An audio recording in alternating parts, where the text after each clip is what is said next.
Welcome to only IAS. स्वागत है आप सभी लोगों का प्रीलिम बूस्टर न्यूज डिस्कशन में। आज है 14 मई 2021। तो आइए देख लेते हैं कि ऐसे कौन से इंपॉर्टेंट आर्टिकल्स हैं जो आज हम कवर करने वाले हैं। लेकिन सबसे पहले आप सभी लोगों को ईद की बहुत बहुत मुबारकबाद। अब हम आगे बढ़ेंगे और देखेंगे अपना पहला आर्टिकल। हमारा फर्स्ट आर्टिकल आयरन डोम एयर डिफेंस सिस्टम के बारे में है, जो कि इसराइल से बिलोंग करता है। हाल फिलहाल में बहुत ज्यादा न्यूज में है, क्योंकि जो मिसाइल अटैक्स किए गए हमास के द्वारा गाजा पट्टी से, उन्हें बहुत एक्यूरेसी के साथ इंटरसेप्ट किया गया इस एयर डिफेंस सिस्टम के द्वारा। बिल्कुल क्लियर है, यहां से मिसाइल्स आई और इन्होंने जाकर उसे अटैक करके डिस्ट्रॉय कर दिया।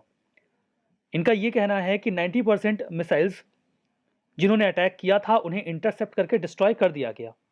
मतलब ये काफी एक्यूरेट है अपनी डिफेंस कैपेबिलिटीज में।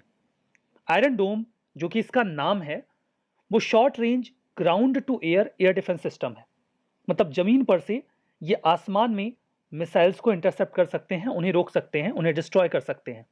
इसे डेवलप किया गया है इसराइल के defence manufacturer Rafael Advanced Defence System के द्वारा। ये वहां की कंपनी है जो डिफेंस के इक्विपमेंट मैन्युफैक्चर करती है। हालांकि ये काम इन्होंने अकेले नहीं किया है, रैदर इसमें उन्हें यूनाइटेड स्टेट्स की भी मदद मिली है। इसे 2011 में डिप्लॉय कर दिया गया था इसराइल की सिक्योरिटी के लिए। उसके बाद ये लगातार उन्हें सिक्योर करता रहा है। ये ना केवल रॉकेट्स बल्कि आर्टिलरी और मोटार्स को भी इंटरसेप्ट करने में कैपेबल है। एट द सेम टाइम ये एयरक्राफ्ट, हेलीकॉप्टर्स और जो अनमैन्ड एरियल व्हीकल्स होती हैं, ड्रोन्स होते हैं, उनको भी अटैक करके डिस्ट्रॉय कर सकता है 70 किलोमीटर्स की रेंज में। ये वर्क कैसे करता है? इसमें देखिए 3 मेन सिस्टम्स हैं। पहला सिस्टम है रडार।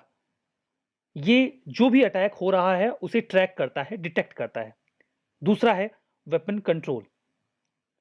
ये जो भी वेपन्स इंस्टॉल किए गए हैं जिन्हें इंटरसेप्ट करने के लिए लॉन्च किया जाएगा उन्हें कंट्रोल करता है। और तीसरा पार्ट है मिसाइल फायर। ये मिसाइल फायरिंग यूनिट है। यहीं से मिसाइल्स को अटैक के लिए भेजा जाता है, इंटरसेप्ट करने के लिए भेजा जाता है। इनफैक्ट ये जो वेपन कंट्रोल सिस्टम है, ये मिसाइल फायरिंग यूनिट और रडार के बीच में एक कम्युनिकेशन भी स्टैब्लिश करता है। इस तरीके से ये आने वाली मिसाइल्स को रोकने में कैपेबल होते हैं। कुछ और भी फीचर्स हैं इस आयरन डोम के। जैसे जो मिसाइल है, ये सभी प्रकार के वेदर कंडीशंस में कैपेबल है, डे और नाइट दोनों में ही कैपेबल है खतरे को डिटेक्ट करके उसे डिस्ट्रॉय करने में। इसराइल क्लेम करता है कि इसने थाउजेंड्स ऑफ एनिमी लॉन्चेस को आज तक इंटरसेप्ट करके डिस्ट्रॉय किया है और इसकी एक्यूरेसी 90% से ज़्यादा है। जबकि कुछ लोग ऐसा मानते हैं कि नहीं, इसकी एक्यूरेसी 80% के आसपास ही है। खैर, काफ़ी एक्यूरेट है ये। इंडिया के पास क्या है डिफेंस सिस्टम? देखिए, इंडिया अभी S-400 ट्रिम्फ खरीदने का प्लान बना चुका है। इनफैक्ट इसकी जो पहली खेप है वो हमें जल्दी ही मिल जाएगी। इंडिया ने रशिया से S-400 ट्रिम्फ को खरीदा है। ये देखिए 3 प्रकार के थ्रेट्स को हैंडल करने में कैपेबल होगा: रॉकेट्स, मिसाइल्स और क्रूज मिसाइल। हालांकि इसराइल ने हमसे बोला था कि आप हमारा आयरन डोम ले लीजिए, लेकिन इंडिया ने डिनाई कर दिया था क्योंकि इसकी रेंज बहुत कम है। और इंडिया के ऊपर जो अटैक करने वाली कंट्रीज हैं वो चाइना और पाकिस्तान है। ये डेफिनेटली बड़ी मिसाइल से अटैक करेंगे। हमें ज्यादा कैपेबल डिफेंस सिस्टम चाहिए और वो कैपेबिलिटी S-400 ही हमें दे सकता है, क्योंकि इसकी रेंज काफी ज्यादा है। इसका जो डिफेंस बबल है, मतलब वो एरिया, जैसे जो आयरन डोम है वो इतने एरिया में जो भी मिसाइल्स आ रही हैं उनको हिट कर सकता है अगर एक यहां पर इंस्टॉल किया गया है तो जो S-400 है उसका डिफेंस बबल काफी बड़ा है। ये काफी बड़ा एरिया कवर कर सकता है, इसलिए ये हमारे लिए ज्यादा बेहतर है। ये mobile surface to air missile system है जिसे रशिया ने डिजाइन किया है। ये 400 किलोमीटर के रेंज में जो भी एरियल टारगेट्स आ रहे हैं उनको हिट कर सकता है 30 किलोमीटर की ऊंचाई पर। ये एक बार में 100 से ज्यादा एयरबोर्न टारगेट्स को ट्रैक कर सकता है और 6 को एक साथ डिस्ट्रॉय कर सकता है। काफी कैपेबल है। ये जल्दी ही हमारे पास हो जाएगा। हमारा नेक्स्ट आर्टिकल आइवरमेक्टिन ड्रग के बारे में है। कई बार हम बहुत बड़ी प्रॉब्लम में फंस जाते हैं, हमारे पास उसका सोल्यूशन नहीं होता, हमें समझ में नहीं आ रहा होता कि क्या करना है, लेकिन हम कुछ करना चाहते हैं तो हम कुछ भी करने लग जाते हैं। बिल्कुल यही हो रहा है। अभी कुछ समय पहले न्यूज आई कि गोवा की गवर्नमेंट ने यह कहा कि उनके यहां जो भी लोग 18 साल से अधिक उम्र के हैं, प्रेग्नेंट वुमेन और लैक्टेटिंग मदर्स को छोड़कर, वो आइवरमेक्टिन ड्रग का सेवन करना शुरू कर दें, तब भी जब उनके अंदर कोविड-19 के सिम्टम्स ना हो तो भी। उनका यह कहना है कि हमारे यहां हॉस्पिटल्स की कैपेबिलिटी खत्म हो गई है, क्रिटिकल कंडीशन है, पेशेंट्स को हम एडमिट नहीं कर पा रहे हैं। तो अगर लोग आइवरमेक्टिन का सेवन करेंगे तो ये प्रिकॉशनरी ड्रग की तरह वर्क करेगा। जो इस दवा को खा लेगा उसे इन्फेक्शन होगा ही नहीं। अब ये खबर उत्तराखंड तक पहुंची तो उत्तराखंड को भी चुलबुली मची। उन्होंने कहा कि बैठे बैठे क्या करें, करना है कुछ काम। आइवरमेक्टिन बांट दो, लेके प्रभु का नाम। लेके प्रभु का नाम क्यों? क्योंकि WHO इस बात पर सहमत नहीं है। उनका यह कहना है कि हमें नहीं पता कि कोविड-19 पेशेंट्स को आइवरमेक्टिन ड्रग सही तरीके से ट्रीट करता भी है कि नहीं करता है। हमारे पास इसके एविडेंसेस नहीं है। इनफैक्ट जो कंपनी आइवरमेक्टिन ड्रग को बनाती है, मैन्युफैक्चर करती है, उन्होंने भी इस बात का विरोध किया है। उन्होंने कहा कि ऐसे लोगों को इस दवा को दे देना जिनमें कोविड-19 के कोई सिम्टम्स नहीं है, ये सही नहीं है। हालांकि पिछले साल जब कोविड-19 के पेशेंट्स को क्योर किया जा रहा था तो इस दवा का इस्तेमाल किया गया था, लेकिन जिसको सिम्टम्स ना हो उसे भी रैंडमली खिला देना, ये कहां तक उचित है? और ये तो कोविड-19 के ट्रीटमेंट की दवा भी नहीं है। 1975 में इसे बनाया गया था पैरासाइटिक इन्फेक्शंस को ट्रीट करने के लिए। कोई स्किन इन्फेक्शन हो गया जो पैरासाइट की वजह से हुआ है, या पेट में कीड़े वगैरह हो गए, तो इस दवा को लिया जाता था। इसमें इंटेस्टाइनल ट्रैक्ट में अगर कोई इन्फेक्शन हुआ है, जिसमें माउथ से लेकर एनस तक का पूरा स्ट्रक्चर आता है, जहां से हमारा खाना गुजरता है, स्किन और आईज, इसके इन्फेक्शन में इस दवा का इस्तेमाल किया जा रहा था। अब ये वर्क कैसे करता है? ये पैरासाइट्स को पैरालाइज करके उन्हें जान से मार देता है। फर्दर ये एडल्ट पैरासाइट्स को लार्वा भी नहीं बनाने देता, तो उनकी ग्रोथ रुक जाती है। इस तरीके से ये पैरासाइट्स को काउंटर करता है। ये तो ठीक है, लेकिन अगर ये पैरासाइटिक इन्फेक्शन की दवा है तो कोविड-19 के पेशेंट्स को क्यों दी जा रही है? कुछ समय पहले इसे टेस्ट किया गया था certain types of RNA viruses के ऊपर, जैसे कि एड्स का वायरस, जीका वायरस और सार्स के जो वायरस हैं उनके ऊपर भी। इसी आधार पे हमने ये सोचा कि कोविड-19 का वायरस भी एक RNA वायरस है, तो इस पर भी ट्राई करते हैं। थोड़ा बहुत फायदा मिला होगा तो इस्तेमाल करने लगे, लेकिन कितना कैपेबल है इसका कोई क्लियर डेटा हमारे पास नहीं है, बस इस्तेमाल हो रहा है। हालांकि आइवरमेक्टिन जो है वो जो एक रिवर ब्लाइंडनेस एक बीमारी कही जाती है, ओंकोसेर्सियासिस और फिलारियासिस, इसमें काफी बढ़िया काम करती है। ये पूरा मामला अभी आइवरमेक्टिन ड्रग का चल रहा है। होपफुली आपको समझ में आ गया होगा। हमारा नेक्स्ट आर्टिकल अनुच्छेद 311 के बारे में है। कॉन्टेक्स्ट ये है कि हाल ही में एक पुलिस ऑफिसर को उसके पद से हटा दिया गया मुंबई के पुलिस कमिश्नर के द्वारा। ऐसा करते हुए उन्होंने आर्टिकल 311 के क्लॉज 2 सब क्लॉज बी का इस्तेमाल किया और बिना किसी डिपार्टमेंटल इंक्वायरी के ही उन्हें उनके पद से हटा दिया गया। हालांकि इसके पहले वो 2 बार सस्पेंड भी हो चुके थे।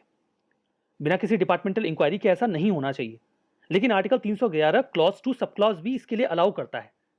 तो ये है क्या पूरा मामला? आर्टिकल 311 के बारे में जानना जरूरी है। ये किसी पब्लिक सर्वेंट के या ऐसा कोई भी व्यक्ति जो एम्प्लॉयड है सिविल कैपेसिटी में, सेंटर या स्टेट के एडमिनिस्ट्रेटिव सर्विसेज में, उसके डिसमिसल, उसके रिमूवल या उसके रैंक के रिडक्शन के बारे में बात करता है। क्या बात करता है? आर्टिकल 311 में क्लॉज 1 है जो कहता है कि किसी भी व्यक्ति को जिस अथॉरिटी के द्वारा अपॉइंट किया गया है उसके या उसके ऊपर की अथॉरिटी के द्वारा ही रिमूव किया जा सकता है, उससे नीचे की नहीं। पर्सन ए को अपॉइंट किया गया था अथॉरिटी एक्स के द्वारा, तो या तो अथॉरिटी एक्स या वाई या जेड ही उन्हें हटा सकते हैं। इसके पीछे BCDE ये लोग नहीं हटा सकते। ये आर्टिकल 311 क्लॉज 1 कहता है। लॉजिकल भी है ना कि जिसने अपॉइंट किया है वो या उसके ऊपर का ही हटाएगा, कोई भी थोड़ी हटा देगा। अब इसमें क्लॉज 2 है। ये कहता है किसी भी सिविल सर्वेंट को डिसमिस, रिमूव या उसकी रैंक को कम नहीं किया जाएगा बिना इंक्वायरी के। मतलब इंक्वायरी तो होनी चाहिए ना। जब इंक्वायरी हो तो उसे बताया जाए कि उसके ऊपर क्या चार्जेस हैं, क्या आरोप हैं, और उसे पूरा मौका दिया जाए कि वो अपना भी पक्ष रखे। ये तो बात सही है।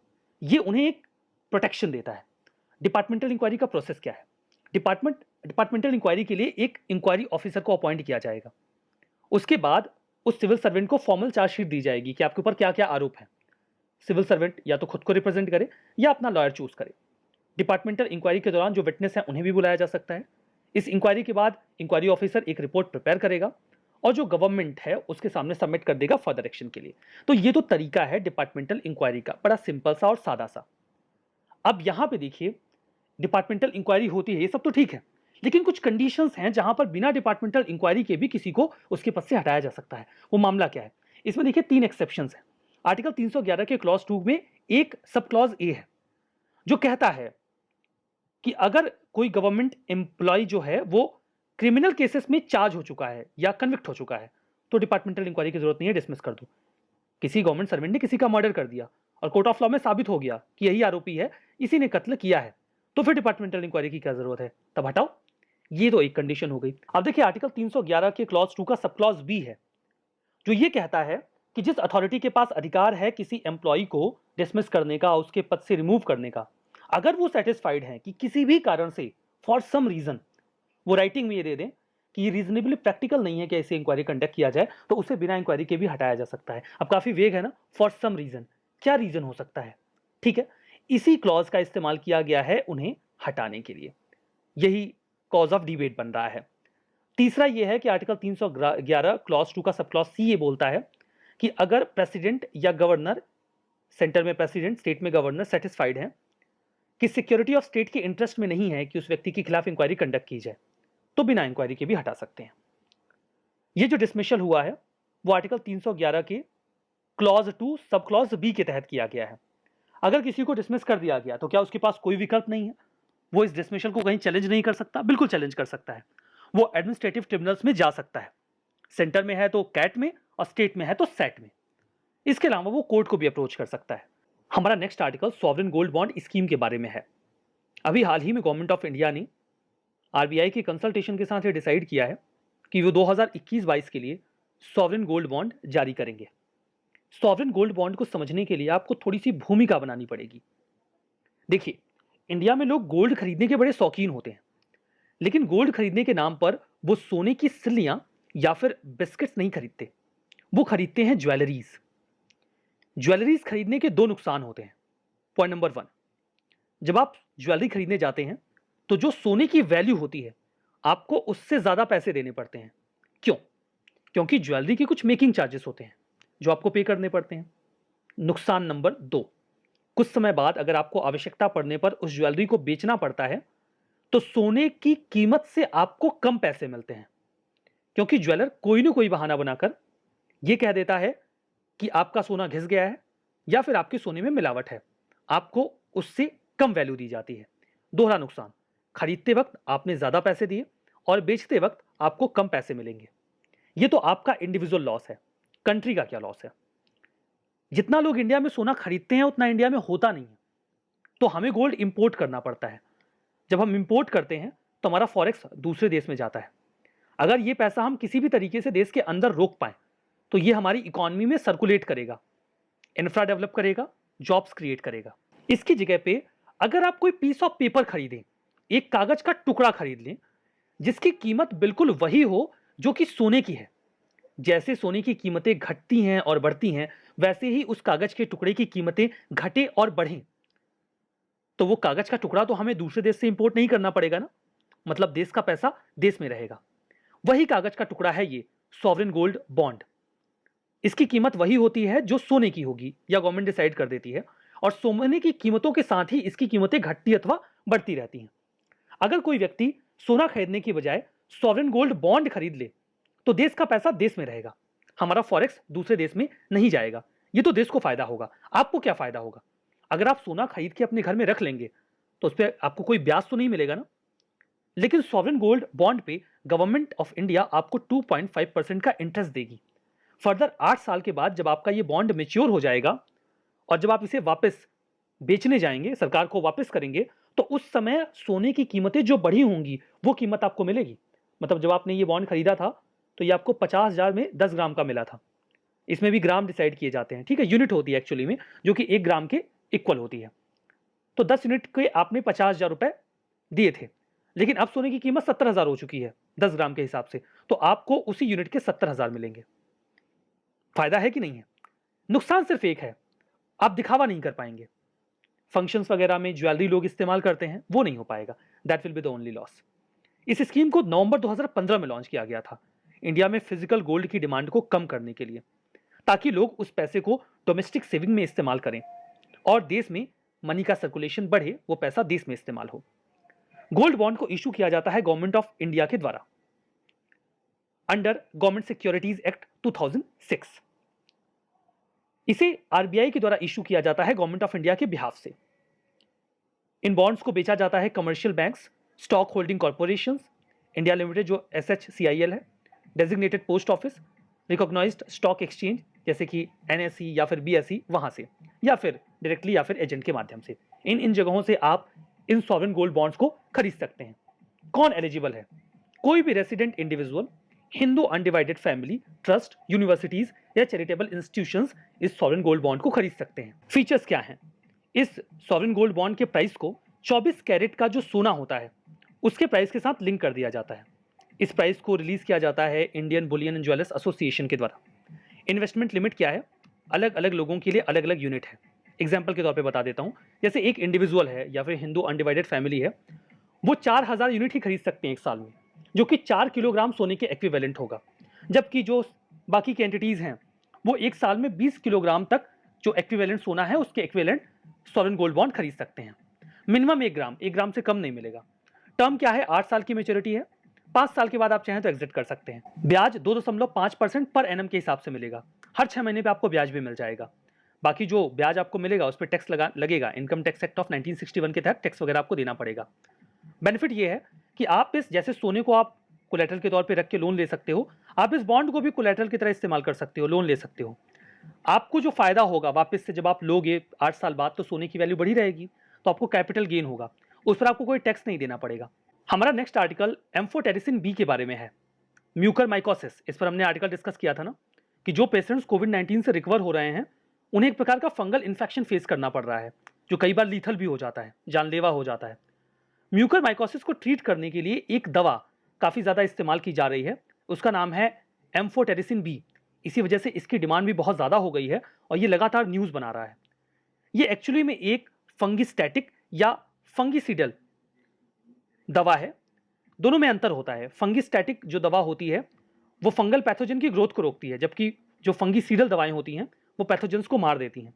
ये दोनों ही तरीके से काम करती है, डिपेंड करता है कि इस्तेमाल कैसे किया जा रहा है। ये दवा जो है वो जो भी फंगी होता है उसके सेल मेम्ब्रेन पर जाकर अटैक करती है और उसके बाद उसे किल कर देती है। देखिए ये है, सपोज करिए, एक फंगाई का सेल, तो ये जो ऊपर वाली लाइन है ये नहीं, ये जो नीचे वाली ब्लैक कलर की आपको लाइन दिख रही है ये है सेल मेम्ब्रेन। मतलब ये तो ऊपर वाले को सेल वॉल बोलते हैं, ये नीचे वाला है सेल मेम्ब्रेन, इसी को अटैक करती है ये दवा। हमारा next article world food prize के बारे में है। 2021 का वर्ल्ड फूड प्राइज मिला है शकुंतला हरक सिंह थिल्स्टेट को।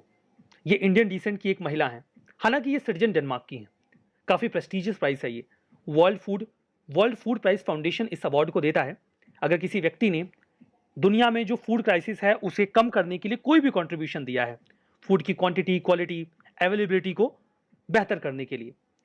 किसी भी फील्ड में, कोई भी, हर फील्ड कवर है, मतलब plant, animal, soil science, food science, technology, nutrition, rural development, आप कुछ भी ऐसा काम कर दो जिससे दुनिया में फूड क्राइसिस को कम करने में मदद मिले, तो आप ये अवार्ड ले सकते हैं। कौन एलिजिबल है? कोई भी एलिजिबल है, बिना किसी रेस, रिलीजन, नेशनलिटी या फिर पॉलिटिकल बिलीफ के, मतलब किसी भी व्यक्ति को ये अवार्ड मिल सकता है। $2,50,000 का कैश प्राइज दिया जाता है।